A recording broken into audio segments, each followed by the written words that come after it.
Jay, Jalen, welcome to Floor Talk. It is so wonderful to have you both here today.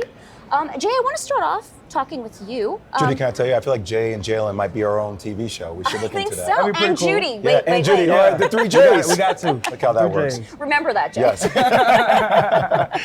So, exciting news. Yes. You recently announced that Jalen is now a part of the Improbable media family, and you're teaming up on his brand and content strategy. So let's start off by talking about Improbable Media. Tell me about it, and also about this exciting partnership with Jalen. Yeah, we're a new age media company, and I think a lot of it is centered around, I think there've been a lot of cash grabs in the world of athletes as they look at their own IP. You know, you get the translation I'm, like Improbable Media, right? IP, it's the way it kind of works out.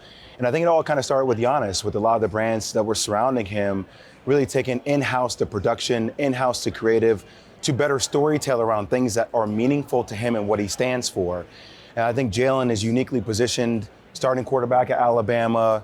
You know, him and his teammate have filed for trademark the name Lank, which has gotten behind the school rally cry for Alabama. And just he is uniquely positioned to be a superstar in this league. So working with him on his brand content strategy and how he's living his life and brand integration into how he's living his life, we're gonna be a part of that journey. Now, Jalen, tell me, why Improbable? Why did you decide to partner with Jay? So the big picture, it's a new era in a sense of NIL. And so with NIL, I truly looked within in a sense of building a brand and understanding myself in a sense to branch out and reach a lot of people. And so the opportunity presented itself with meeting Jay Will and really understanding the platform in a sense, because I don't believe in the word self-made. I believe it takes a team, it takes a village to uplift you along your journey, but also branch out and to find a new opportunity. And with that, myself, is a lot of greater people that know a lot more than me. And so with that, it was all about branching out and allowing myself to meet people like Jay Will and his crew, because they have a greater knowledge base to branding and the purpose of athletes. Now, Jay, you were a major star in college basketball at Duke. Tell me, what are your thoughts on NIL and the current state of college athletics, and how do you view the new opportunities for athletes like Jalen to monetize their talent?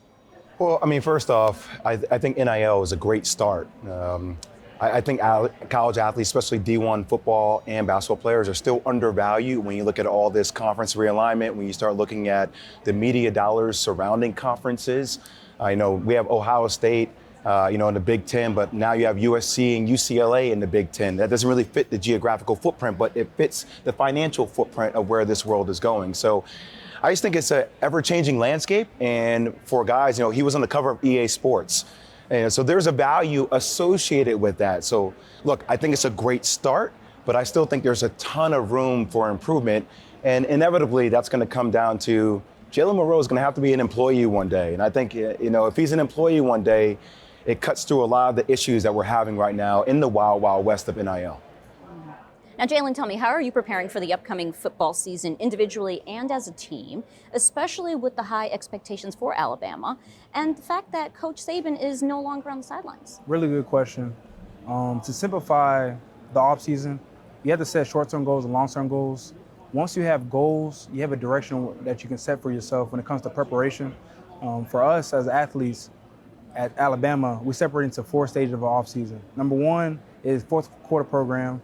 This is our first test as a group through adversity and conditioning. This is our first time to come together, flipping the page from last season and come together as us. This is our team. This is now the mission. This is now the purpose that we will try to reinforce as a group. That's the first introduction to our team. Then transition to spring ball. Spring ball, now we install plays, now we install our schemes, and our team, as far as offense, defense, special teams, is very important when it comes to schematics and just trying to get us all in the same position to be successful leading to the next year. Then you have summer one. Summer one, now you're getting acclimated. This is our team. You got transfer that come in. You got freshmen, so our class is over with. So now you get into the groove of, all right, this is our team. This is what we like. This is what we dislike. Summer 2, now it's about grind, refine, compete, in a sense of just trying to get us all on the same mission. Now we're rolling. Now you go boom. Now you go into fall camp. Then you transition to the season. And so when you have that, it sets a framework of how to accomplish the tasks that are going to be needed to be a successful football team. And so that's how you simplify the year, in a sense, of trying to be successful. And so that's what we're doing a really good job. Leaders have been stepping up. It's been very important for us to have player-led group, and Coach DeBoer is the head of the group, and that's how we try to position ourselves. Now, Jay, you mentioned that Jalen is on the cover of the new EA Sports college football game, and that's generating a lot of buzz. Yeah. How do you see opportunities like this for his brand in the future? So I'm very big on authenticity. I think consumers these days can read through the word cash grab like I utilized before. I'll give you a prime example. So I've been using the product Cocovia for the longest time. I like a lot of their products. And now integrating them into my lifestyle of how I live as it relates to brain health and retention. You know, look, I'm a father of multiple kids. I'm a husband. I have a business. I'm on TV. You're managing a lot of things. So I think truly being authentic to who you are and then interweaving the brand into your story. I mean, think about the story that you just talked about for Jalen, right? The greatest coach of all time retires. He has a new coach coming in from a team that has made it to the CFP last year. It's a West Coast offense. Nick Saban was a defensive-minded coach. Kellen DeBoer is more of an offensive-minded coach. You know, him being a black quarterback, some of the stereotypes that come along with that, with being a dual threat. So there's a lot of opportunity for Jalen to prove who we all know he already is, but on the world stage. And today, CBS in the Morning, ESPN, they're getting a chance to know who Jalen the person is without the helmet on. And I think the complete narrative around that is something special that we get a chance to put together the brand strategy around. All right, and Jalen, it's your first time in New York City. I saw you were at Yankee Stadium yesterday. So what have you been up to?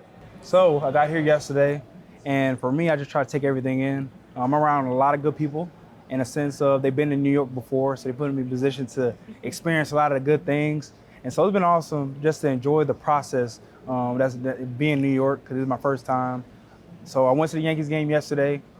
Great opportunity to see the guys prepare mentally and physically with them hidden in the batting cage. I met the head coach. Awesome. Got to talk to him, spend some time with him. Then an awesome thing happened. Aaron Judge and I got to connect. And so I had a jersey for him that had his last name on the back and his jersey number, and I presented it to him. So he grabbed it. You know, he was very excited when he saw the jersey. The best thing was, in return, he gave me his bat. And it was pretty cool, Angela. It was pretty cool. That's pretty very cool. And so he gave me his bat, and I thought the fun was over with. So then I transitioned to go talk to Jay Will, talk how exciting it was. And I'm like happy. You know, we're talking. I turn around, and now I have his cleats. So he has signed cleats that he signed for me. So I'll say New York's been pretty good so far. And so we had the game yesterday, and it was the Mets and the Yankees. Great competitive nature, to being around that game, and just to see, you know, the whole city come together and watch a game, and then to see how the competitive nature in the stadium was pretty cool. So that was yesterday. So now getting a sense more of New York today has been awesome.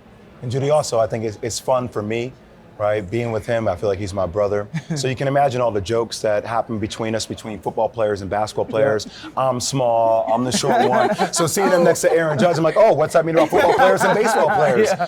You know, so we get a chance to have some fun with it along as well. And now you're here today at the New York Stock Exchange. It's been so wonderful to have you both here. Congratulations on your partnership. Thanks for joining me on Floor Talk. Thank you very much. Hope you have a blessed day. Thank you, Judy.